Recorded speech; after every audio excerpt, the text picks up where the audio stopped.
انا قلت لك انا رجعت بالنسبه للبروجي نتاع المعمل هذايا نتاع تصنيع العلف، هو قيمته 10 مليار دوات. بالنسبه للمساهم فيه انا 300 الف دينار، نمشي معك. بالنسبه ل 300 الف دينار المنفعه الربحيه نتاعها اوتوماتيكمون باش تبدا فاهم الوضعيه، راهي مش ناخذ انا يعني كشخصي مش نتبرع بها لمنتدى تونسي حر باش علاش باش نعاونوا بها الناس. يعني هالمشاريع هذوما ديجا 300 الف دينار الربح نتاعها يمشي اوتوماتيكمون ان شاء الله بعد تفاهم انت المحامي، يمشي اوتوماتيكمون للمنتدى هذه اللي هي جمعيه اجتماعيه تضامنيه باش نخدموا بها نعاونوا بها الناس. فهمت؟ يعني مش تكونوا مش نكونوا واضحين معناها ديجا يعني حتى اذا كان هكا انا بدي نعاون معاكم. اي هذاك علاش نشوفوا كيفاش نثق مع على الاستاذ. تو نخلي لك ثاني رقم الاستاذ ديجا استاذ جمال مارس هو المحامي نتاعنا على المنتدى هذايا تونسي حر اللي هو ديجا يعني يلم فوق ال 51 رجل اعمال ويكون فيه صحفيين وفيه فريق كامل معناها. انا كرئيس المنتدى نتاعو ديجا وعندنا كيفه ممتازه على الاخر وقاعدين نزوروا في الولايات وقاعدين نخدموا في الحركات التضامنيه هذه كيف يعني المبالغ الموجوده ديما يعني حتى كي تجيني عباد تبرع لي على الشخصي او تتبرع للعباد يعني للمنتدى هذايا بحكم انا يعني كمبادر للتونسي حر يعني عندي قداش انه ديما المبالغ هذوما ديجا هبطتهم انا في ستاتيوت وانا بعثت لك انا على الواتساب الباج نتاعنا تونسي حر ديجا اليوم اتصلوا بيا برشا ناس يعني باش تتبرع باموال لشخصي لكن انا مش نعطيها لمنتدى تونسي حر. ثم حتى علامه تجاريه تونسيه كبيره معناها باش تعطي معناها مبالغ يعني والازياء هذوما الكل ان شاء الله. كما حكيت لك الموضوع مش يكون اكثر منه تضامني ما حاشيش بالربح، انا ما حاشيش بالربح الشخصي معي.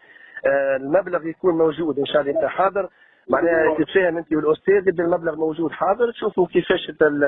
التعامل كيفاش يصير وطريقه الربح كيفاش تصير والفيرمون كيفاش يصير ومن بعد ان شاء الله ربي يسهل فيه خير ان شاء الله. انت كامراه عباد معناها متشرف بيك يعني من منطقه مكسر بارك الله فيك من معتمديه مكسر مشروع معناها تبارك الله باش يكون مشروع فيه 10 مليار دوات كيما كيا معناها مشروع استثماري قبل ما يكون معناها ديجا يعني فرحانين. انا كي نسمع انا كنسمع كمنتدى تونسي حر ويتكلم عليه الرئيس ومشي ناخذ المبادره نتاعو الاصلاح نتاعو الاصلاح يعني التوجه الاصلاحي نتاعو وانه ديجا نحن قاعدين نجيبوا في مستثمرين حتى من برا من الخارج من تركيا وقاعدين نجيبوا من فرنسا وعندنا الجاليه التونسيه بفرنسا ديجا على المفوض نتاعها سي عبد الحميد عبود ديجا يعني ساهمت معناها عندهم عملوا جمعيه. انا عيطوا لي سانتوس على فكره يعني اسم الحركه نتاعي سانتوس فرحانين بيا وعملوا جمعيه باسم سانتوس يعني سوليداريتي تضامنيه وباش يهدونا ان شاء الله معناها قرب 50 كرسي متحرك وباش يهدونا مواد طبيه واجهزه طبيه يعني حاجه على الاخر محلاها على الاخر تضامنيه على الاخر. الناس كل قاعده توا تتبرع كيف اي عندنا ديجا دي زون دافير دي فان دافير قاعدين يجيو يستثمروا هنا في تونس كيف تفهمت معاهم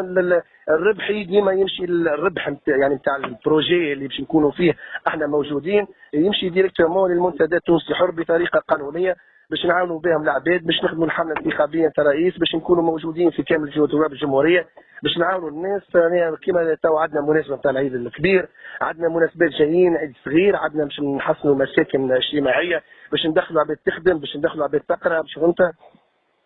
وان شاء الله. انت غدوه معاك ماشي في تونس موجود ان شاء الله موجود حاليا الى غايه ما تطول الوقت هذا موجود ديسبونيبل ما نعرفش بعد بلانين كيفاش يجي اما نحاولوا كيفاش نكونوا موجودين. كلمة بعدين كان هيك نعملوا رونديفو غدوه نجي ما فما حتى مشكل ان شاء الله مدام ربي يبارك لكم مرحبا بك وتنبعث لك ديجا الباج ديجا هي عندها 3 جور